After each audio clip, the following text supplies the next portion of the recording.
Okay, practice 1, task 14.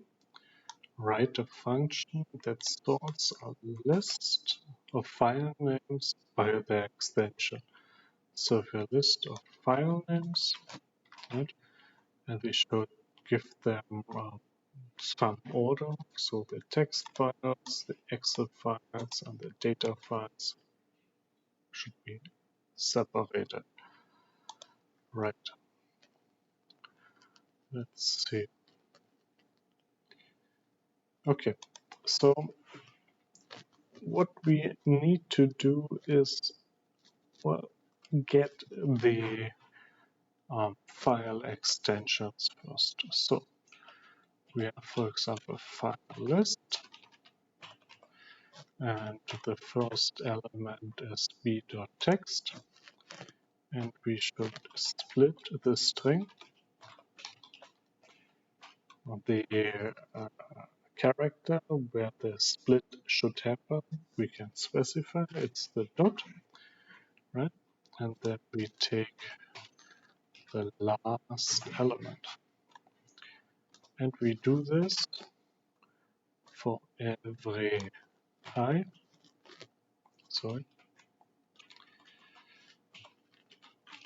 in file list. So there again we use that list comprehension for I in file list. Good.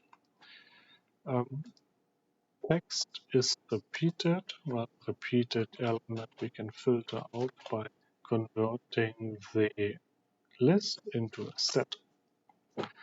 Okay, good. So next thing, these will be our unique extensions. Good. Then, what we need to do is to check if your element 0 has a certain file extension. For example, is txt in the first file name? Yes. Is it in the last? No. Okay, so in principle, we can now say return my file name I for I in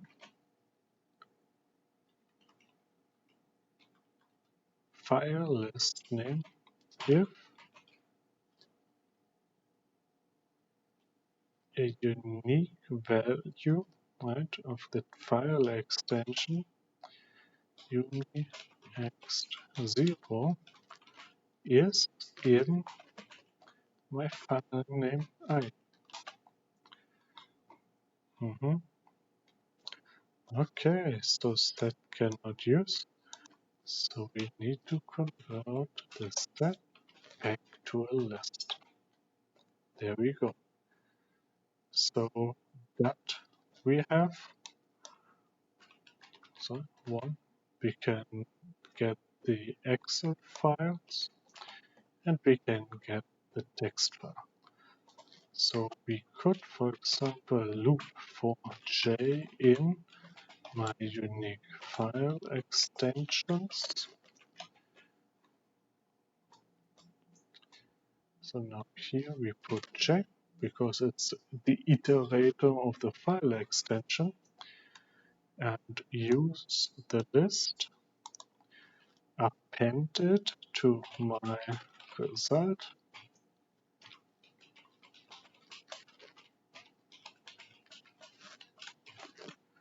Right, and my result should be initiated as an empty list with a slogan.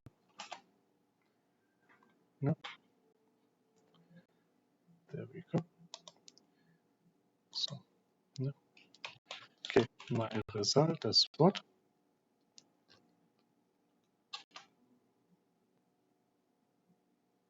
Okay, so B, A, C, Excel, and deduct are all filtered out.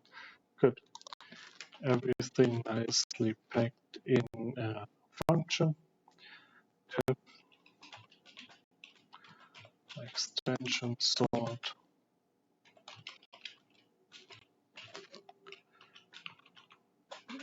Remember the indentations, and then we use the file extension definition here.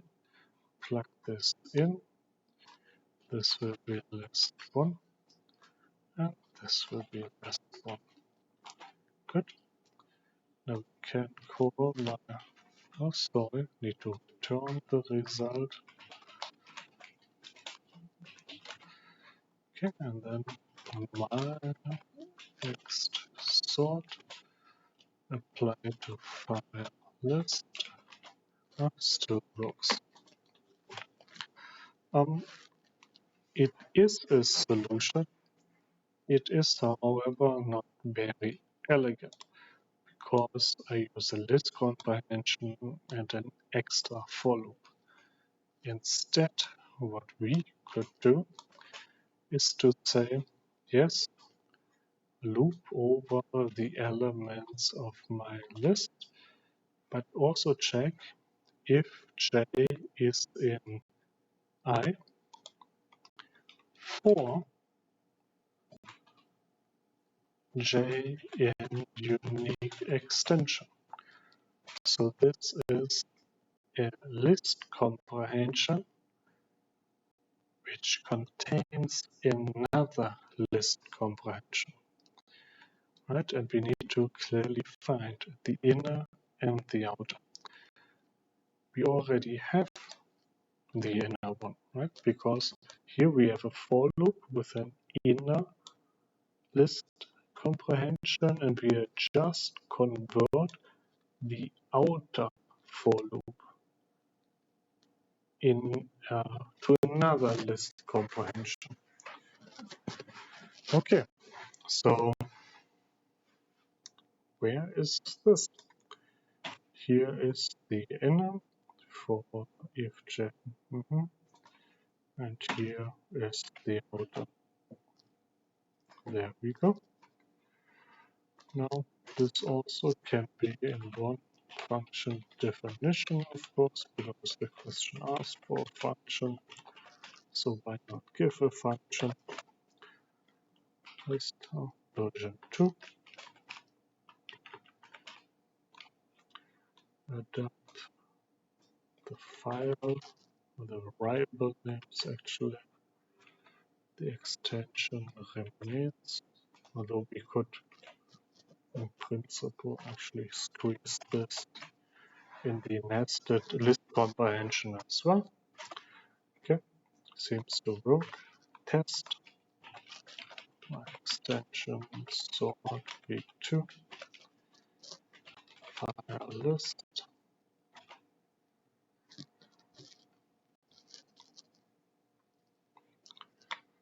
Some error over here. Version 2.